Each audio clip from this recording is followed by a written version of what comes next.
del Comité de Operaciones de Emergencia Nacional. Empezaremos con el ingeniero Juan Zapata, presidente del COE Nacional. Bueno, señor vicepresidente, buenas tardes, estimados ministros, buenas tardes, amigos de los medios de comunicación. Primero, como ustedes tienen conocimiento del señor secretario de Seguridad de Estados Unidos, por lo tanto yo voy a leer la resolución y les voy a pedir las excusas respectivas a ustedes. Obviamente ya quedan el señor vicepresidente y los señores ministros. El Comité de Operaciones de Emergencia COE Nacional, en sesión solicitada por la Autoridad Sanitaria Nacional el día miércoles 7 de diciembre de 2022, por unanimidad de los miembros plenos de manera presencial, resolvió: primero, conocer el informe de la situación epidemiológica presentada por el Ministerio de Salud Pública y en función del aumento a la incidencia registrada, los principales indicadores sanitarios relacionados con las enfermedades respiratorias se emiten las siguientes directrices. Para toda la ciudadanía: utilizar la mascarilla de forma obligatoria en espacios cerrados, lugares poco ventilados y donde no se pueda mantener el distanciamiento, como son trabajo, transporte público, aulas, etcétera. Utilizar mascarilla de forma obligatoria en entidades sanitarias, hospitales, centros de salud, laboratorios. Utilizar mascarilla de forma obligatoria a todas las personas con sintomatología respiratoria. Recomendar el uso de mascarilla en lugares abiertos donde se realicen eventos masivos y aglomeraciones donde no se pueda mantener un distanciamiento físico. Mantener medidas de bioseguridad, lavado de manos, uso de alcohol gel y distanciamiento. Recomendar a la población realizarse pruebas de COVID-19 frente a cualquier sintomatología respiratoria. Realizar aislamiento voluntario durante 5 días a partir del inicio de la sintomatología respiratoria o prueba positiva de COVID-19 o influencia. Utilizar mascarilla por 5 días tras los días de aislamiento. Acudir a aplicarse las dosis de refuerzo de COVID-19 en los grupos con menor cobertura. Acudir a aplicarse la vacuna de influenza a las personas mayores de 65 años, niños menores entre 6 meses y 6 años, mujeres embarazadas y personas con comorbilidades. Disponer al Ministerio de Salud Pública activar los equipos de pronta respuesta para el control epidemiológico de puntos calientes para COVID-19. Elaborar los planes de contingencia para atención de enfermedades respiratorias a fin de aumentar los servicios, asegurar los insumos y medicamentos en hospitales y centros de salud tipo C, según lo establece el lineamiento de vigilancia integrada por la COVID-19 y otros virus respiratorios. Mantener la vigilancia comunitaria, primer nivel, vigilancia centinela y poblaciones cautivas y vigilancia de laboratorios. Disponer al Ministerio de Trabajo, Ministerio de Educación, emita las directrices que correspondan, justificar la inasistencia de trabajadores, alumnos y personal docente mientras presentan sintomatología respiratoria, dado y acordado la sesión plenaria del COE Nacional, presencial en el CIS ECU 911 de Quito el miércoles 7 de diciembre de 2022. Con esto le daríamos paso al señor ministro de Salud. Les agradezco, señor vicepresidente, con su venia tengo que cumplir actividades referente a mi cartera de Estado.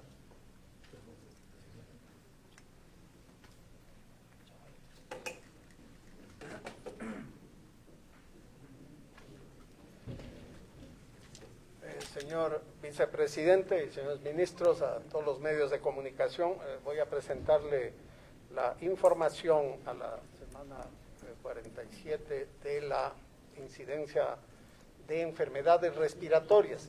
Quiero informar a la ciudadanía que normalmente entre los meses de noviembre y marzo, especialmente entre diciembre y febrero, ocurren brotes estacionales de enfermedades respiratorias agudas, especialmente influenza, virus sincitial respiratorio para influenza y otros virus. Estos no hemos visto afectada a la población los últimos 2 años debido a que estábamos en las medidas de bioseguridad, de aislamiento y el uso de la mascarilla, lo cual en todo el mundo logró que se bajara de estas enfermedades respiratorias. Sin embargo, como ocurrió el año 2018, 2019 y está ocurriendo en el resto de países del mundo, se ha iniciado la temporada en el hemisferio norte, que corresponde a nuestra temporada de incremento, y esta vez, además de los virus respiratorios anteriores, se ha incorporado el COVID, el SARS-CoV-2, ¿no? Si podemos poner la presentación, en estos 88 casos, como ustedes pueden ver en este gráfico, la siguiente, estos casos son mayoritariamente en la provincia de Guayas, en menor magnitud, como ven ustedes, en la provincia de Pichincha, en el caso de COVID, siguiente, pero también observamos aumentos de casos, especialmente en Azuay, en la Sierra, siguiente, en El Oro y Manabí y Santo Domingo en la costa, y en Napo, la siguiente, en la Amazonía. Sin embargo, a pesar del incremento de este número de casos, no observamos una variación importante en las defunciones, ¿no? Tenemos 2 fallecidos la semana que acaba de pasar, un fallecido la anterior, que se mantiene en los números bajos, que no están relacionados, si ustedes ven en la línea azul, el número de defunciones en enero o a finales de junio, que ocurrieron los brotes de COVID, a pesar de que el aumento de casos fue mayor al que ocurrió en el 2020, el número de funciones cada vez ha sido menor, ¿ya? Aquí vemos en la siguiente el número de funciones semanales, y ustedes pueden ver que no se registra, esperamos que esto siga así, un aumento. Sin embargo, tenemos que estar muy prevenidos. Siguiente, esto porque observamos que la tasa de hospitalización, hay un ligero aumento en el Ministerio de Salud la semana pasada, estamos observando también un ligero aumento en el IES durante esta semana, pero no observamos un incremento importante de la demanda de hospitalización, siguiente, ni tampoco de la demanda de unidades de cuidados intensivos. Es decir, vemos que la gravedad de las infecciones por COVID es baja. Siguiente. Sin embargo, también estamos registrando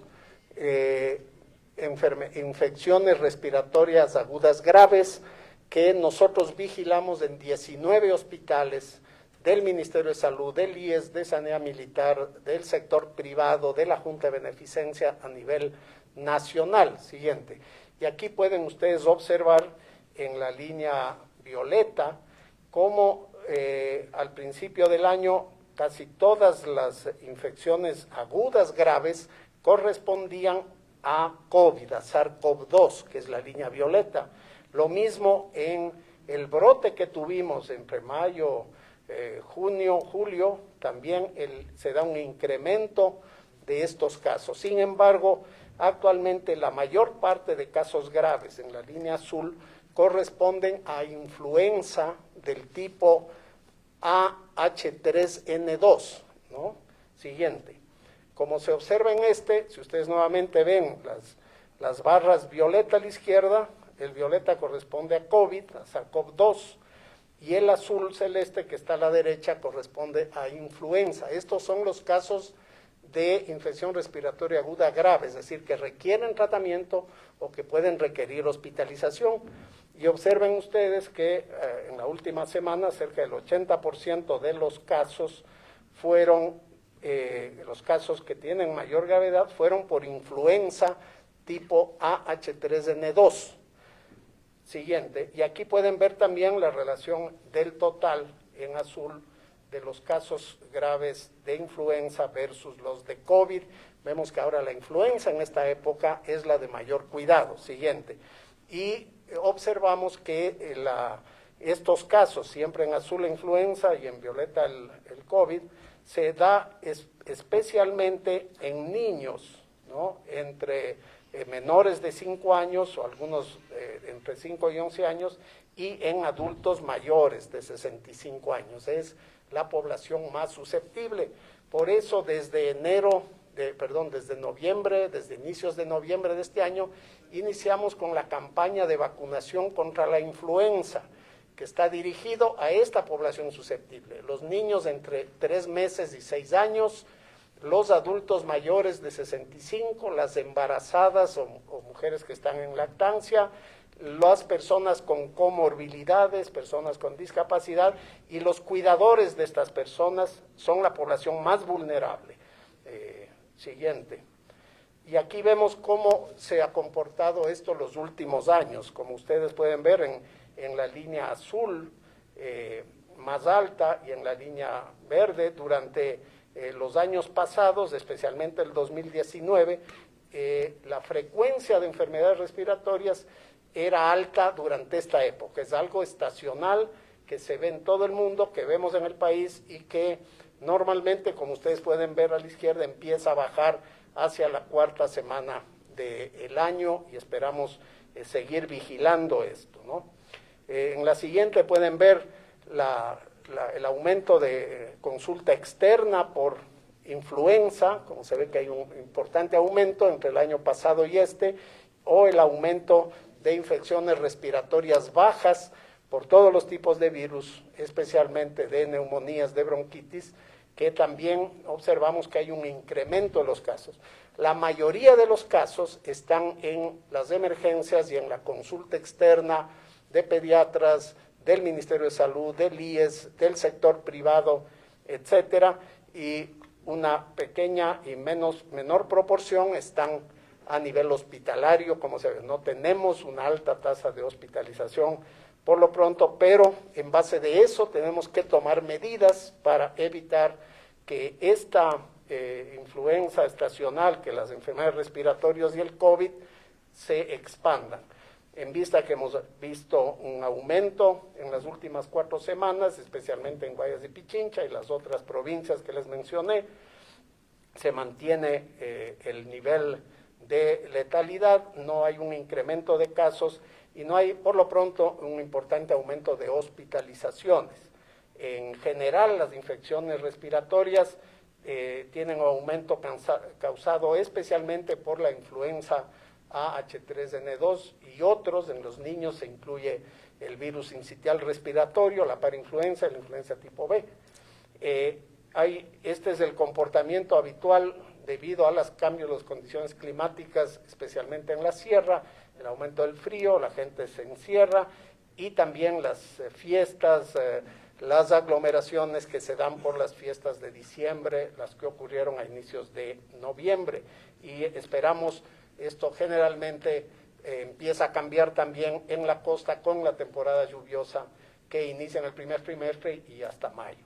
Hay un mayor número de casos debido a influenza H3N2, especialmente en niños y en adultos mayores, y tenemos un incremento de casos en las consultas externas y servicios de emergencia de enfermedades respiratorias no graves, lo que ha generado que nosotros tenemos que desarrollar una contingencia a nivel del sistema de salud para ofrecer mayor número de personal, de espacios, de áreas de triaje, de terapia respiratoria, etcétera, a los pacientes, especialmente a los niños. El Ministerio de Salud ha activado sus equipos epidemiológicos y ha desarrollado la contingencia a nivel de los hospitales, a los centros de salud y los lineamientos de vigilancia comunitaria, y se han dado algunas recomendaciones que, como ustedes ya escucharon, han sido acogidas por el COE nacional. Yo quiero reiterar y ratificar especialmente la convocatoria a la población para vacunarse. Estamos vacunando en todas las unidades, centros de salud, establecimientos del Ministerio de Salud. Estamos acudiendo a los barrios, a las comunidades con nuestras brigadas. Podemos también apoyar y estamos apoyando a centros gerontológicos, o podemos apoyar a instituciones a través de brigadas directas para completar el esquema de vacunación de COVID para quienes todavía no se han puesto la primera o la segunda dosis de refuerzo, y para la vacunación contra la influenza. Lo importante es protegernos todos, utilizar mascarilla, especialmente si tenemos síntomas, para evitar contagiar al resto de la familia y a nuestra comunidad. Muchas gracias. Muchas gracias. Muchas gracias, ministro. Damos paso ahora al señor ministro de Gobierno, Francisco Jiménez.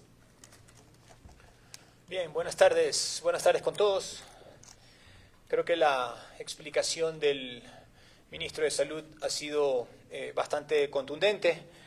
Esto no se trata de ninguna medida alarmista, ni mucho menos, sino simplemente de medidas preventivas que se implementan para salvaguardar la salud de la población. Ya hemos navegado antes en aguas mucho más turbulentas que estas. Ahora pues se trata efectivamente de tomar las precauciones debidas para poder mantener un estatus de salud adecuado dentro del país, y es en función de eso que se han venido dando las decisiones. Creo que nunca está de más recordar a la población las 3 reglas básicas en cualquier proceso de contagio que se busque evitar. La primera es la prudencia, es decir, en caso de duda, actuar con la mascarilla.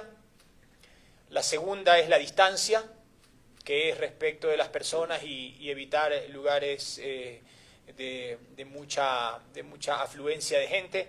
Y la tercera, por supuesto, que es la básica de la convivencia en cualquier decisión, en cualquier escenario, en cualquier país, es el respeto. Prudencia, distancia y respeto, y siguiendo las medidas que nos han sido indicadas por el ministro Ruales, pues no deberíamos tener mayores inconvenientes. Sin embargo, nos compete como Estado tomar todas las decisiones de naturaleza, insisto, preventiva, que nos permitan precautelar la salud de la población, y eso es lo que estamos haciendo. Muchas gracias. Gracias al señor ministro de Gobierno. Con su venia, señor vicepresidente, sus palabras. Muy buenas tardes, señor ministro de Gobierno, señor ministro de Salud, señor presidente del Consejo Superior del IES, señora directora del ECU. El mes de diciembre es un mes de mucha movilidad y de mucho acercamiento social. Por lo tanto, si estamos ante los inicios de un mes que podemos tener algún tipo de complicaciones de tipo respiratorias, lo primero que tenemos que hacer es seguir las indicaciones que ya se han dicho: el uso de mascarilla en los lugares que se han indicado, el lavado de manos, el distanciamiento. Si tenemos síntomas respiratorios, lo primero que tenemos que hacer es un examen de comprobación de si somos o no positivos para COVID. Recordemos que las pruebas rápidas están a disposición de todos los ciudadanos en las farmacias. Ya lo indicó el señor ministro: si somos positivos tenemos que guardar 5 días de reposo en casa, y posteriormente de los 5 días utilizar las mascarillas. Quiero enfatizar nuevamente en el tema de la vacunación. La vacunación está protegiendo al ser humano de tener una enfermedad complicada o, caso contrario, de fallecer. Acudamos a vacunarnos los que no se han vacunado las 2 dosis y la dosis de refuerzo. Vacunemos a los niños y a las personas vulnerables con la vacuna de la influenza. Queremos un país sano y queremos también de esa forma precautelar cualquier tipo de problemas. Agradezco mucho a los medios de comunicación, a todos ustedes por estar aquí, a los colegas del gobierno. Muchísimas gracias. ¿Extendería el uso obligatorio de la mascarilla, obligatorio en espacios cerrados? ¿Y cuál sería la sanción frente a las personas que incumplan el uso de la mascarilla? Y para el señor ministro de Salud, señor ministro, usted acaba de mencionar los casos, principalmente en las provincias de Guayas y Pichincha, que se ha incrementado de la H3N2, de la influenza, principalmente en los grupos de 1 a 11 años. Quizás tiene una estadística de cuántos infantes están hospitalizados por influenza a escala nacional, tal vez. Muchas gracias, autoridades. Bueno, en primer lugar, nosotros tenemos estas temporadas estacionales que son variables en el tiempo, ¿no? Normalmente pueden ocurrir entre noviembre y marzo, y esta vez se adelantó un poco la temporada de lo que esperamos. Por eso empezamos a vacunar y estamos utilizando una vacuna trivalente. La vacuna de influenza que el Ministerio de Salud ha adquirido para toda la población contiene las cepas de influenza A, H3N2, A, H1N1 e influenza tipo B, que son las que están circulando, ¿no? Los niños suelen tener también frecuentes infecciones de virus sincitial respiratorio. Este no tiene vacuna y por eso no la aportamos. Nosotros estamos haciendo la vigilancia de los casos. Una vez que identifiquemos que la curva empieza a reducirse y hay menos riesgo para la población, inmediatamente informaremos al COE. Esperamos que esto suceda en este periodo dentro de la temporada de influenza y que puede ser diferente, como ustedes han visto, en la sierra y en la costa, ¿no? En la sierra tenemos especialmente transmisión u hospitalizaciones o mayor gravedad por influenza H3N2, pero en la costa todavía la frecuencia mayor parece ser COVID, ¿ya? Entonces, eso varía de acuerdo a las características climáticas de la población y de la transmisión. Esto nosotros entonces seguimos haciendo la observación. En cuanto tengamos una identificación de que va disminuyendo, informaremos al COE o le informaremos para mantener las medidas. Pero básicamente son las medidas que todos deberíamos tener ya como parte de nuestra costumbre, ¿no? Es decir, siempre que hay síntomas respiratorios, utilizar mascarilla, aislarnos, evitar contagiar a la familia y al resto de personas y tratar de mantenernos protegidos cuando hay alta transmisión en los espacios cerrados, porque puede ser que alguien tenga sintomatología, no use la mascarilla. Lo que queremos es proteger a la población. Sí, como en los otros casos, una vez que el COE define, nosotros esperamos que la población responda positivamente, como ha ocurrido en todos los casos. Es realmente la presión poblacional la que va a permitir el cumplimiento antes que sanciones desde afuera. No tenemos más interrogantes, autoridades. Muchísimas gracias. Que tengan buenas tardes.